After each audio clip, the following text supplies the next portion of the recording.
নাব্য সংকটে পাবনার ঈশ্বরদীর পদ্মা নদী এখন মৃতপ্রায়। চর জেগেছে নদীর বুকে, যেখানে প্রায় বছর জুড়ে হচ্ছে চাষাবাদ। নদীর তলদেশে পলি জমায় কমে গেছে নদীর ধারণ ক্ষমতা।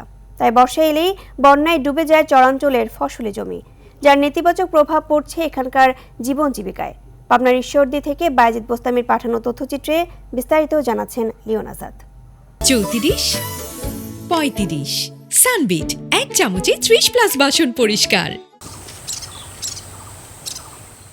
নদীর বুকে ফসলি জমি, চাষ হচ্ছে নানা ফসল। নদীর পাড়ে শুকনো স্থানে কিংবা হাঁটু জলে বাঁধা রয়েছে নৌকা। বছরের পর বছর পলি জমে একসময়ের খরস্রোতা পদ্মা এখন প্রায় মৃত।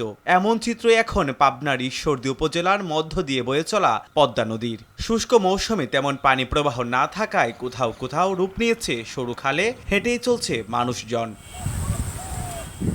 তাই সংকটে রয়েছেন মৎস্যজীবী সহ নদী সংশ্লিষ্ট পেশার মানুষ। এ কারণে অনেকেই আবার বাধ্য হয়ে বদলে ফেলেছেন পেশা। স্থানীয়রা বলছেন, ভারতের ফারাক্কা পয়েন্টে পানি নিয়ন্ত্রণের কারণে পদ্মা নদীর প্রবাহ কমেছে আশঙ্কাজনকভাবে।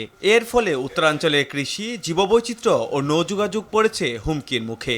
নদী থেকে এখন ধরেন বাঁচাতে হলে তো খনন করার দরকার, সেই খননের ব্যবস্থা তো সরকার নেয় না। পানি না থাকার কারণে মাছের যোগান যেমন আসা উচিত তেমন আসতেছে না। পাশাপাশি পাশে যে আবাদগুলা পানি লাগতো সেটা না থাকার কারণে কৃষি কাজ অনেক বিঘ্ন ঘটতেছে।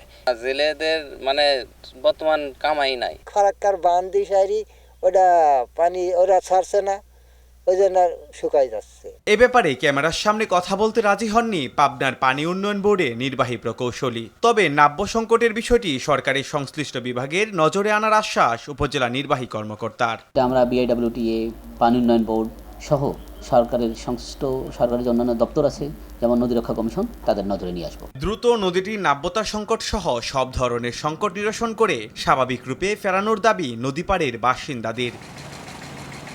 Leone Azad, RTV।